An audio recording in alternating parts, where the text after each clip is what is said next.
também, beleza?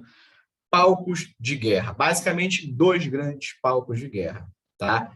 Europa continental e a Ásia, né? No caso, o Pacífico. O norte da África também foi, tá? A gente vai ver que foi. A Ásia, né, a parte do Oriente Médio também foi. Mas a gente vai se concentrar nesses 2 grandes palcos aqui, que são os que nos interessam nesse exato momento, tá bom? Bom, então, como é que ficou essa guerra aqui? Ó? Inicialmente, né, como Hitler já tinha plano de ataque, então para ele foi mais fácil. Tá? Então ele vai invadir, quando ele invade a Polônia, depois pula para a Noruega e a Dinamarca, né, para garantir fornecimento de matéria-prima, e já desce pela Holanda e pela Bélgica. Tá? Invade a Alemanha não, perdão, a França, tá? E conquista basicamente metade da França. Tá? E coloca um presidente lá, fantoche. Tá? Esse período da França vai ser conhecido como a República de Vichy, né? Por causa dos colaboradores. Tá? Uma parte da resistência francesa foge para a Inglaterra, né? Para a partir de lá se reorganizar, e o resto da população fica assim. Tá? Metade sob tutela dos alemães e outra metade sob a República do Vichy. Tá bom? A Itália, tá? Ela vai para África, tá bom? Conquista a Etiópia, conquista outras regiões ali, tá? Tem um pouquinho de dificuldade no norte da África, ali com Marrocos, né? Com Líbia, mas consegue, com a ajuda dos alemães, consegue ali Marrocos, Líbia e parte do Egito. Tá? Então a Itália vai para a África. O Japão vai para a Ásia, tá? Pega quase todas as colônias de França, Holanda e Inglaterra, né? Porque afinal de contas seus países estão lá no meio da guerra, não tem como defender muito aqui. Tá? O Japão é muito forte nesse momento. Tá? Então, o Japão ele forma a grande área de influência dele. Por quê? O Japão é um país industrializado, porém, pelo fato de ter um território pequeno, não tem muita matéria-prima.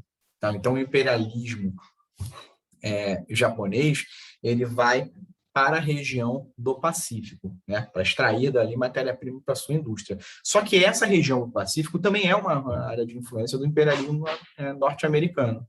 Tá? Então, em 41, sem que os americanos, né, achassem que iria acontecer, né, ali em dezembro de 41, os japoneses atacam a base de Pearl Harbor, tá, no Havaí.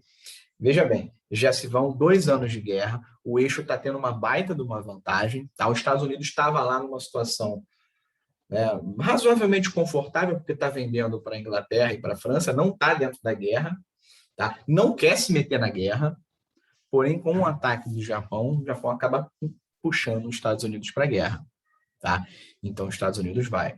O principal palco de atuação na guerra entre Estados Unidos e Japão vai ser a Ásia. Tá bom? Acabei passando aqui.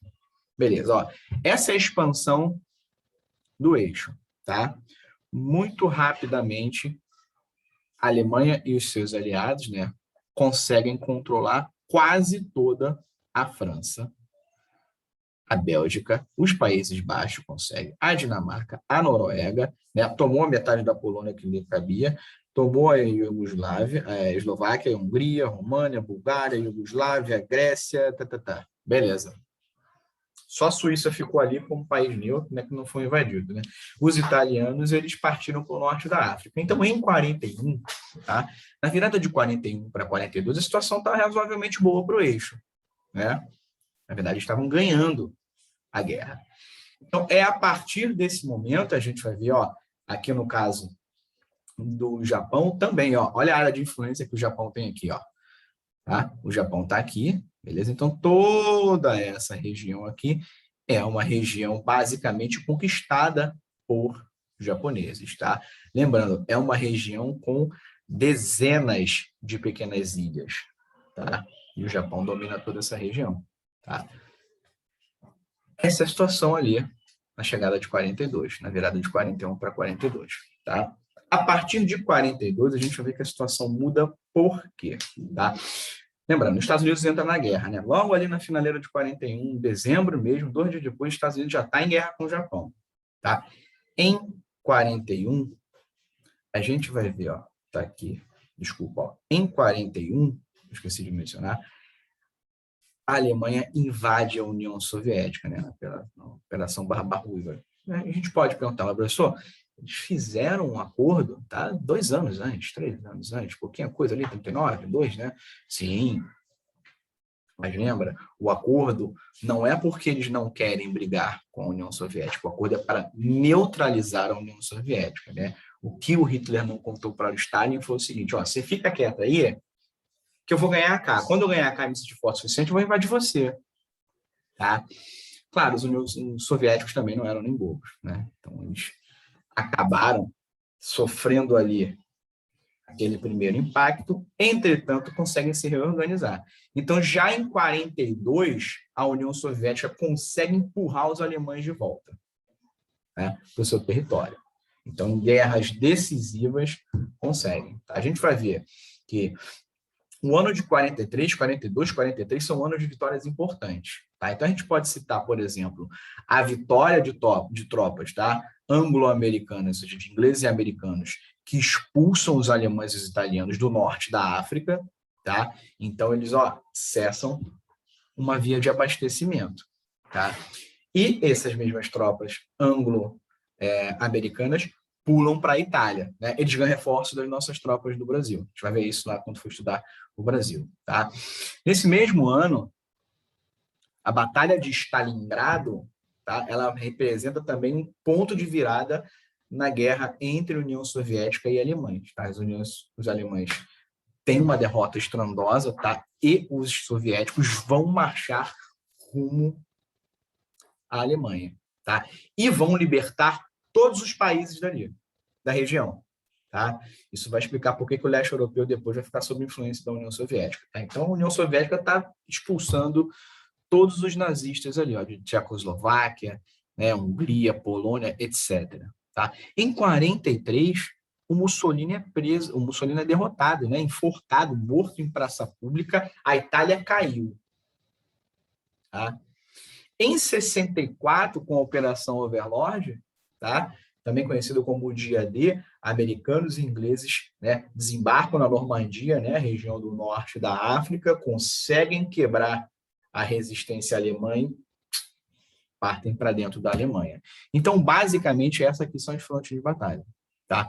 Então, repare, a Alemanha ela está sendo, né, atacada basicamente de todos os lados, né? Só não vem pelo norte agora, pelo leste, sul, oeste, né? Está sendo atacada. Então a Alemanha não consegue sustentar, tá bom? Essa guerra durante muito tempo. Então, claro, isso vai fazer com que essas derrotas se reflitam também na diminuição do poder de Hitler, tá?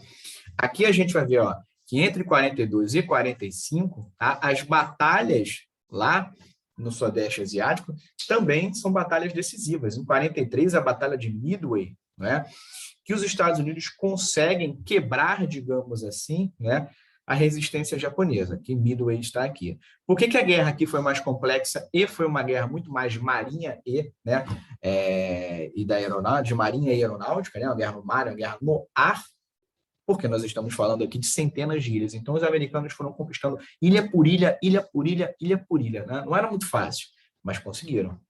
Tá? E uma vez feito isso, a gente vai ver que eles vão quebrando, digamos assim, também, né, a região que fornece matéria-prima para os japoneses e, com isso, né, vão enfraquecendo o Japão também. Tá? A gente vai ver que houve também, né, muita resistência por parte da população civil, principalmente no leste europeu. O leste europeu foi muito castigado porque, dentro da teoria racista do nazismo, né, os povos do leste europeu, que são povos eslavos, tá, seriam inferiores. Portanto, deveriam ser reduzidos à escravidão ou à morte. Né? Então, dentro do imaginário nazista, então, eslavos, judeus, ciganos, homossexuais, comunistas, testemunhas de Jeová, ou qualquer pessoa que representasse uma oposição ao nazismo, era mandado para campo de trabalho. Inicialmente, é campo de trabalho, basicamente trabalho escravo, para sustentar a indústria da guerra. Tá? A partir de 41, é posto em prática a chamada solução final, né? Que é basicamente o extermínio desses indivíduos em campos de concentração. Tá? Então, há quem trabalhe com números de 1 a 2 milhões, né? Talvez até mais, perdão, 1 milhão, perdão, foi só em Auschwitz, no campo de Auschwitz, tá? O maior campo de extermínio, tá? Há quem trabalhe com os números de 4 ou 5 ou até mesmo 6 milhões de judeus que foram mortos no que ficou conhecido como o Holocausto. Tá? Então, eram indivíduos que foram presos única e exclusivamente por serem judeus, tá? Junto com esses outros grupos que a gente põe aqui. Tá? Então, eles vão ser mortos. Então, literalmente, a gente está falando aí de alguns milhões de mortes, só judeus, né? Fora outros grupos que também morreram. Tá bom? Em maio de 45, a situação já está basicamente definida. Né? Em 45, perdão, início de 45, a situação está definida. Tá? A queda da Alemanha era uma questão de tempo. Né? Virou meio que uma corrida. Né? E os soviéticos ganharam. Tá? Os soviéticos foram os primeiros a colocar o pé em Berlim, tá? Que é a capital da Alemanha. Colocaram o pé lá. Tá? Chegando os americanos e franceses logo ali na cola, a gente vai ver que o Hitler se mata. Tá? Ele se suicida e a cúpula nazista, parte da cúpula nazista se mata com ele também, né? Quem fica assina a rendição da Alemanha. Então, em maio de 45, acabou a guerra na Europa. Tá? A África também já está pacificada. O negócio está lá no Pacífico. Por quê? Apesar dos japoneses, né, terem derrotas estrondosas, né, o ânimo de soldados japoneses é o ânimo da não rendição. Então, eles literalmente guerreavam até a morte. Tá? Então, por conta disso, né, o projeto Manhattan, lá nos Estados Unidos, estava desenvolvendo uma superbomba, tá? A tal da bomba atômica que a gente viu. Beleza? Então, o uso da bomba atômica em Hiroshima e Nagasaki, né, tem basicamente dois motivos, tá? Igualmente políticos. Primeiro, é dar um sossega-leão nas tropas japonesas, né? Então, a primeira bomba em Hiroshima, a segunda bomba em Nagasaki, elas, né, juntas ali de imediato, devem ter assassinado quase 200 mil indivíduos ali, quase 200 mil pessoas, fora, né, as consequências de pessoas que vão morrer logo depois, né, assim, a radiação, enfim, foi uma coisa estrondosa. Tá? Então, a gente vai ver que há quem trabalha aí com cifras entre 250 e 300 mil indivíduos mortos, né, por conta da bomba atômica, seja diretamente ou indiretamente, né, gente que morreu por conta de radiação e outros grandes problemas, tá? Aqui a gente vê, né, as bombas atômicas, Hiroshima e Nagasaki, que foram lançadas em agosto, tá? E aí, depois disso, o Japão assina a sua rendição total, tá? Rendição total quer dizer o seguinte: eu me rendo e aceito tudo que me impuserem, tá? Isso foi feito com o Japão. Tá? Aqui a gente vê, né, infelizmente, uma imagem, né? Isso são corpos de judeus. Então, reparem como são basicamente esqueléticos, né? Caveiras humanas quase, coitados. E aí a gente vê literalmente uma pilha dele mortos, tá bom? Aqui a gente trabalha com alguns números, né, da Segunda Guerra Mundial. Há, né, quem trabalha aí com número de 60 até 80 milhões de indivíduos que teriam morrido na Segunda Guerra Mundial, né? Obviamente não tem uma demografia para isso, né? Mas a gente pode falar seguramente de pelo menos uns 60, tá? Ficando aí no meio termo entre 70 não seria nenhum grande exagero, não. Fora os mutilados, né, gente prejudicada, que aí você pode dobrar esse número aí. Tá? Então, a guerra ela foi devastadora. Tá? O país que mais perdeu gente, né, mais de 20 milhões de habitantes, foi a União Soviética. Tá?